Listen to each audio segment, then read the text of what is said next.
Je vous souhaite une chaleureuse bienvenue à ce symposium. Je me présente, je m'appelle Arian Kovacic, je suis le directeur de la clinique depuis maintenant bientôt 4 ans. J'aimerais tout d'abord vous remercier sincèrement pour votre intérêt et votre présence nombreuse. Nous avons un immense plaisir de vous accueillir ici dans nos murs, dans ce lieu chargé d'histoire. La clinique, elle a été ouverte il y a de cela 40 ans, mais en réalité, le bâtiment, alors pas la zone dans laquelle nous nous trouvons, qui est très très récente, qui est la plus récente, mais le bâtiment ancien que vous avez vu, qui monte sur 5 étages, a 120 ans, et il est vraiment chargé d'histoire. Et ce qui est intéressant, c'est qu'il a toujours eu une vocation d'entraide, de soins et de rétablissement. Et d'ailleurs, il y avait eu des prémices de concepts pas psychosomatique, mais de prise en charge psychiatrique pour enfants et jeunes adultes avec des concepts de médecine intégrative dans les années juste avant en fait, que la clinique de réadaptation s'ouvre. Donc très intéressant. J'espère que vous pourrez profiter de cette journée qui met notamment en lumière l'importance de la prise en charge en réadaptation psychosomatique. Alors les liens entre la science et l'harmonie sont de plus en plus évidents. L'harmonie la plus parfaite se trouve bien évidemment dans la nature, mais on pourrait dire de manière générale dans l'univers, ou là, devant vos yeux, mais on ne le voit pas, dans des cellules invisibles à nos yeux. La science joue ici un rôle essentiel afin de transposer les éléments que l'on retrouve dans la nature, pour en faire finalement de la technologie, qui peut nous être fortement utile. Ceci sans oublier bien sûr l'autre axe essentiel de la réadaptation, qu'est la pratique que sont les pratiques psychocorporelles. Vous le savez tout autant que moi, la pression vécue par la population dans les différentes sphères de la vie est de plus en plus forte. Notamment avec l'arrivée du Covid, on l'entend, on le sent, on l'a dans les médias, les gens sont de plus en plus touchés par un stress, une pression, etc. Les guerres nouvelles, l'insécurité renforcent encore ces éléments, les problématiques écologiques sur les générations les plus jeunes, etc., qui seront certainement un enjeu fort pour vous toutes et tous à l'avenir et pour notre population. Pour ma part, ça fait 15 ans que je suis dans des fonctions de direction. C'est dire si je connais les problématiques de stress, de pression, etc. Il est difficile de garder un équilibre de vie parfait et on a tous nos vices. Pour ma part, un de mes vices, c'est d'aller super tard au lit et je sais que c'est pas bon pour moi, mais je le fais quand même.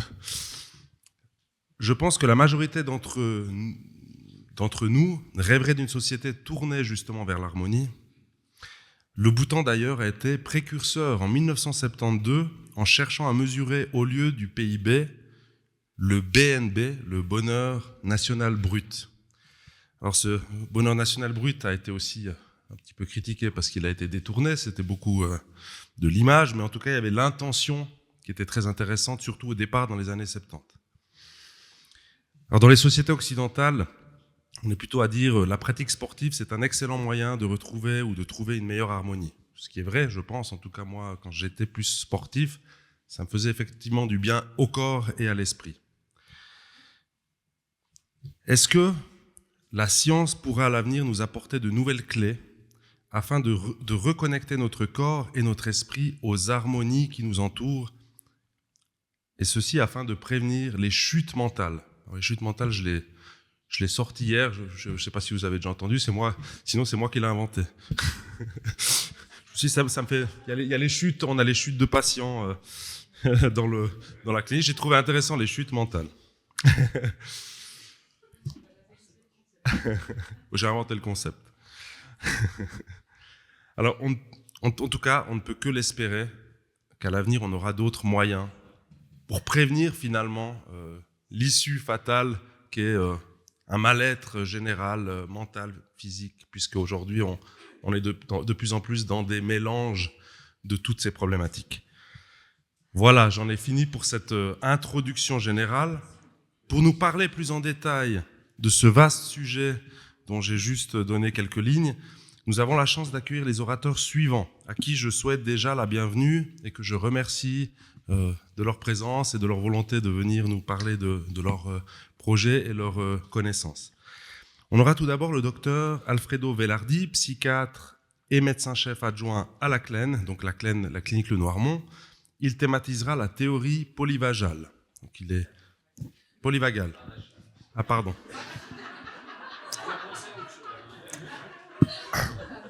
J'avais envie d'inventer un nouveau concept, encore une fois.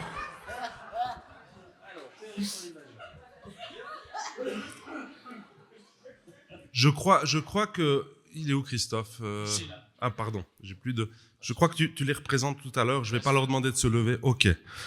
Ensuite, nous avons la professeure doctoresse Eliane Muller, biologiste et doctoresse en philosophie des sciences. Alors, elle a de multicasquettes, j'ai un peu synthétisé tout ça, mais elle est directrice de recherche Head Molecular Dermatology and Stem Cell Research à l'Inselspital et l'Université de Berne.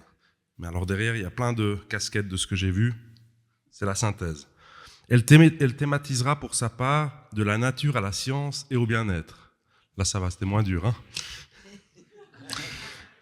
La doctoresse Yannick Didlot, psychiatre aussi, doctoresse médecin-chef à la clinique aussi chez nous.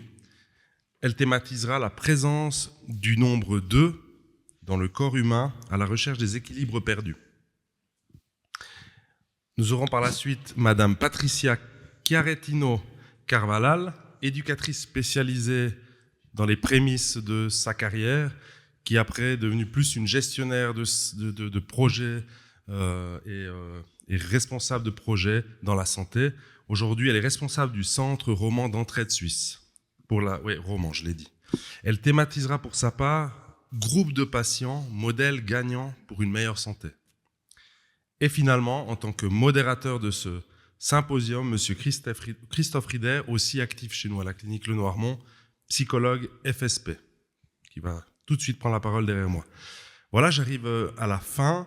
J'aimerais aussi chaleureusement, bien sûr, remercier tous ces sponsors qui nous ont soutenus dans l'organisation de ce symposium, puisque sans eux, on pourrait tout simplement pas les organiser, sans leur appui. Donc nous avons les 6 sociétés suivantes: Lundbeck, Neurolith, Celler Medical, Mediloom, Ebifarm et Neurim. Et finalement, bien sûr, je remercie sincèrement les collaboratrices et collaborateurs de la clinique qui ont œuvré de près ou de loin à l'organisation de ce symposium. Voilà, il ne me reste plus qu'à vous souhaiter de passer une excellente journée qui j'espère sera riche en échanges et en partage de connaissances. Merci à vous toutes et tous. Merci beaucoup. Bien. Merci. Je m'appelle Christophe Rieder, donc merci d'être là. Nous vous souhaitons la bienvenue dans notre clinique. Merci d'avoir fait ce chemin pour rejoindre notre contrée reculée après un plus ou moins long chemin, parsemé d'embûches ce matin. Votre mérite en est d'autant plus grand. Contrée reculée, certes, mais qui présente l'avantage de proposer une immersion d'autant plus intense dans ce cadre naturel, dont on va beaucoup parler aujourd'hui. On pourrait même dire qu'on va lui rendre hommage d'une certaine façon, par différents éclairages qui vont être tout à fait passionnants, j'en doute pas. Alors, en guise de préambule, j'ai transpiré tout ce week-end pour essayer de synthétiser en 2-3 phrases le contenu de ce symposium, mais je pense que vous n'allez pas être déçus. Écoutez plutôt. Cette journée explore la psychosomatique comme une science de l'harmonie où corps et esprit se rejoignent pour favoriser un équilibre essentiel à la santé.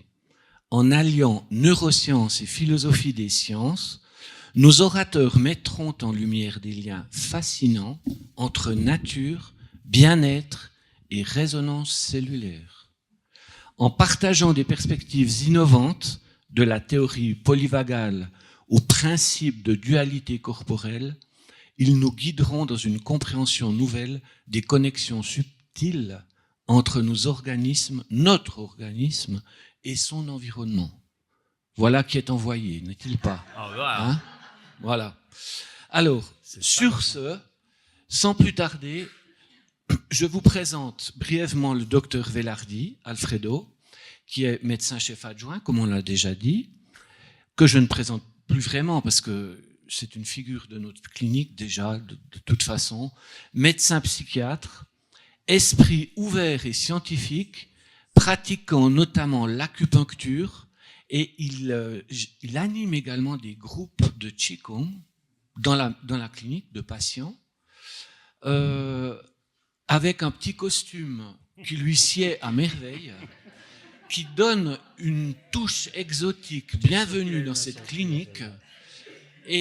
Mais on peut rigoler, mais quelqu'un disait que la forme, c'était un peu du contenu qui remontait à la surface. Et je pense que c'est déjà un premier sujet de méditation pour ce matin. Hein? Voilà.